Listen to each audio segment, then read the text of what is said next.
Я стала мамой вот этого прекрасного рыжего существа. Hello everyone, my name is Alex. Всем привет, с вами я, Алекс. Сегодня я решила заснять видео, в котором я расскажу про вот это вот существо. Если вы следите за моим телеграм-каналом, то вы уже видели, что у меня появился кот. Вот этого кота зовут Пушистик. Он родился 26 апреля этого года. Сейчас ему почти 5 месяцев. Он родился от нашей уличной кошки. Эта кошка родила Пушистика на крыше у нашего соседа. В какой-то момент, когда ее котятам уже было около месяца, они хотели изучать новые горизонты, и так получилось, что кто-то из котят начал просто падать с крыши. Мы увидели, что котенок упал, и его мама отказывалась как-либо помогать этому котенку забраться обратно на крышу.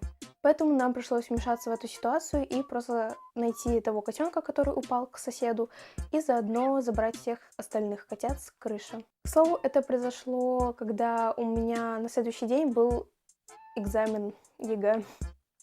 И мне пришлось залезать по лестнице на крышу и снимать этих котят. Всего в питомце было 4 котенка, и все были мальчики. Из всех котят Пушистик, он был самый пушистый и больше всего нам понравился. Из-за того, что он был уличным котом, как и другие кошки, он начал очень сильно болеть и достаточно часто.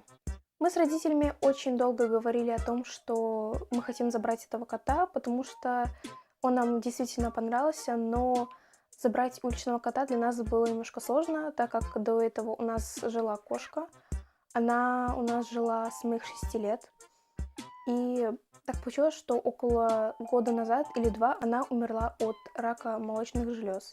Так как прошло очень много времени, мы очень отвыкли от того, что дома есть кошка, что нельзя что-то ставить на столе, например, еду какую-то, или те же самые просто какие-то вещи. Но все же мы решили его забрать, и 11 августа он появился в нашем доме.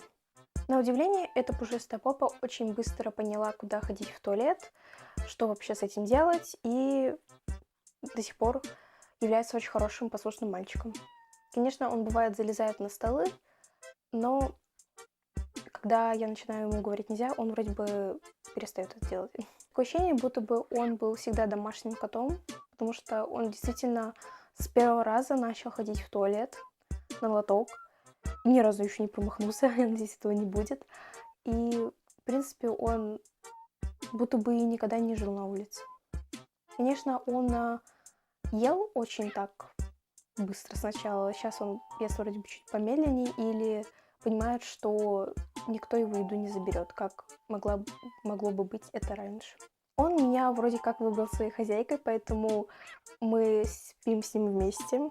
Конечно, бывает такое, что он уходит к моей маме или же просто спит где-то в других комнатах, но в основном он свое свободное время проводит со мной.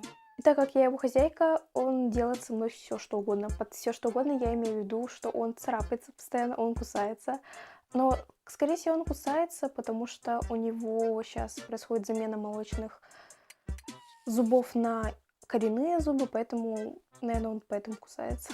Но все равно это достаточно больно и не особо приятно.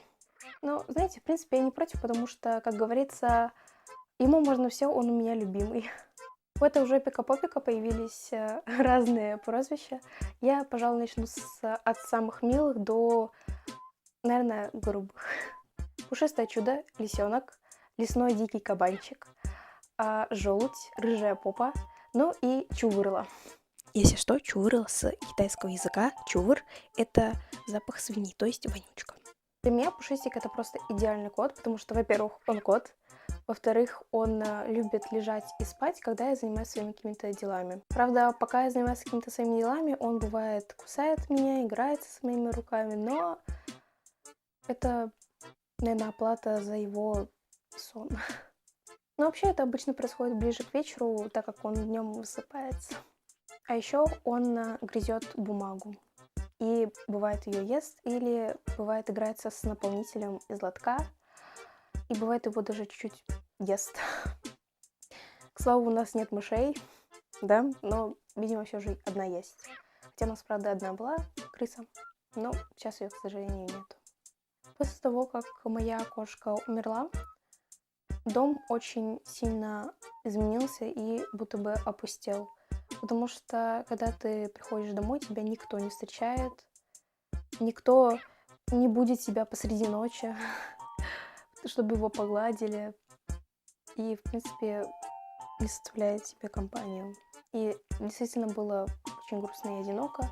Я, в принципе, всегда себя чувствую как-то одиноко, но когда у меня появился вот этот кабанчик, все стало гораздо лучше. Дом действительно стал гораздо счастливее, да и кошки, они, в принципе, помогают людям, у которых есть сердечно-сосудистые заболевания, и от этого им становится лучше. Вроде как в Америке есть в домах престарелых и больницах специальные обученные животные, которые просто помогают людям. Они просто составляют им компанию, люди их могут гладить, обнимать, и собаки получают от этого удовольствие, и люди тоже.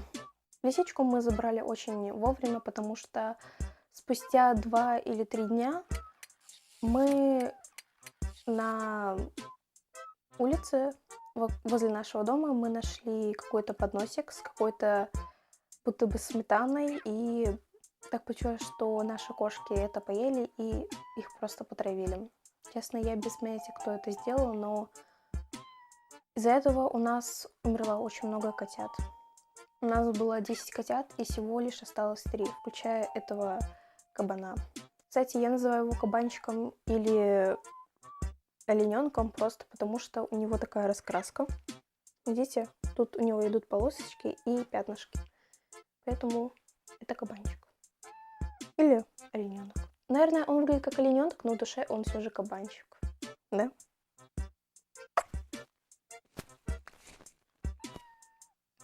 Наверное, в этом видео, может быть, какой-то сделать вывод. В общем, я точно поняла, что я стопроцентная кошатница. Я просто обожаю кошек.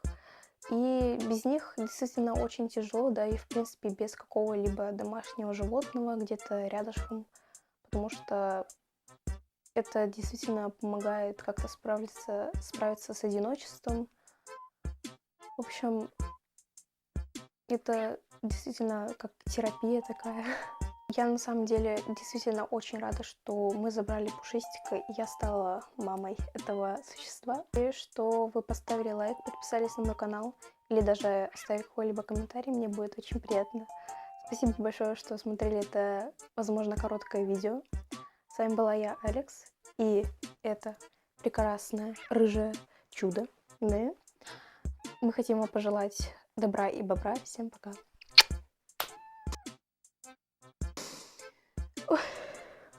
Мой ребенок вообще меня не слушает. Ну что это такое? Вот кто меня примет с прицепом, а? Вот кто меня примет с таким вот прицепчиком, а? Я просто мать-одиночка. Счастливая мама-одиночка этого кота. Оу, не надо, пожалуйста. Нет. Оу, не надо, пожалуйста. Все?